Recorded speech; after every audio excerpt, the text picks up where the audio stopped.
कराची के लव जिहाद केस में एक बार फिर से नया ट्विस्ट आ रहा है। मामले के आरोपी रंजीत कोहली उर्फ रकीबुल हसन की गिरफ्तारी करने के बाद रांची पुलिस ने नेशनल शूटर तारा शाहदेव से भी पूछताछ की थी। रांची पुलिस के मुताबिक तारा समेत उसके परिजनों को भी शादी से पहले ही रंजीत उर्फ रकीबुल के इस्लाम धर्म को मानने की बात बता दी गई थी, लेकिन तारा शाहदेव ने रंजीत के इस दावे को खारिज करते हुए सवाल खड़ा किया कि आखिर क्या वजह है कि सरकार इस मामले की जांच सीबीआई से कराने से कतरा रही। आपको बता दें कि रांची पुलिस ने रंजीता कोहली और रकीबुल हसन खान को 3 दिन के लिए रिमांड पर ले लिया है।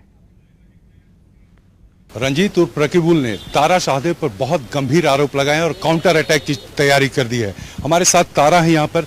तारा, आज पुलिस ने आपसे पूछताछ की, क्या आपने कहा? सर, उन्होंने सब कुछ बताया कि जो बयान आपके आ रहे हैं, क्यों आपको हमें जो लग रहा है, क्यों आप पुलिस पे भरोसा नहीं कर पा रही हैं।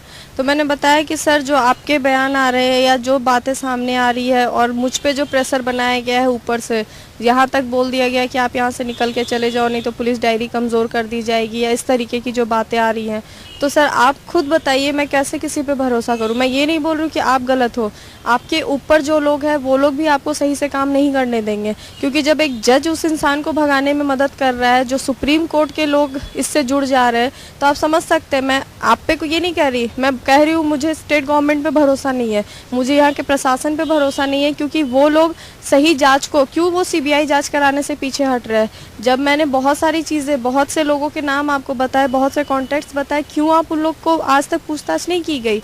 तो कैसे मैं मान लूँ कि मैं ये नहीं बोलती। आपने जो किया बहुत बड़ी बात है कि आपने जिस तरीके से सब कुछ गिरफ्तारी की, सर का ये कहना था आप विश्वास रखें।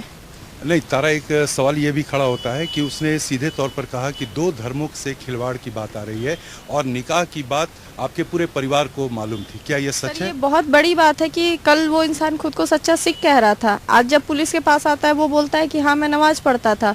जब रिमांड में जाने की बात आती है तो बोलता है हाँ मैं रकीबुल खान हूँ। तो आप सोच सकते हैं, जो खुद को सच्चा सिख कहता है मुसलमान, तो क्या उसने मेरे परिवार को बताया? मेरे परिवार को पता है? अगर पता होता तो एक राजपूत लड़की की शादी कोई करा देता मुस्लिम से? आप खुद में सोचिए। ये बात तो साफ है ना कि आपको जो मर्जी कर रहा है आप वो बोले जा रहे हो। यही तो बात है। पुलिस को मैंने बोले कि नहीं, हम वो बोल रहे हैं जो उसके तरफ से बातें आई है। जैसा आपने कहा मैंने वो भी तो बताया। बोले सर पहले जांच कीजिए फिर बात कीजिए। तो उन्होंने बोला ठीक है, इसके बाद हम देख के बात आपसे बताते हैं। शायद वो रिमांड में पुलिस का आने वाला है। जैसे सर ने कहा अब ये प्रोसेस शुरू होगी, क्योंकि अभी तक जो बातें थी वो कानूनन वो लोग कुछ कर रहे थे। क्या उसके ऊपर रेप का भी मामला पुलिस दर्ज करेगी? मुझे नहीं पता। अगर एक पत्नी के साथ ज़बरदस्ती कोई ऐसे करता है तो उस पर आप क्या केस करोगे? एक हैवान की तरह अगर आपके साथ फिजिकल रिलेशनशिप बनाने की बात होती है, इस हद तक कि आपको मतलब हथियार दिखा के वो किया जाता है, तो आप इसको किस केस में डालते हो वो तो आप लोग ही सोच सकते हो।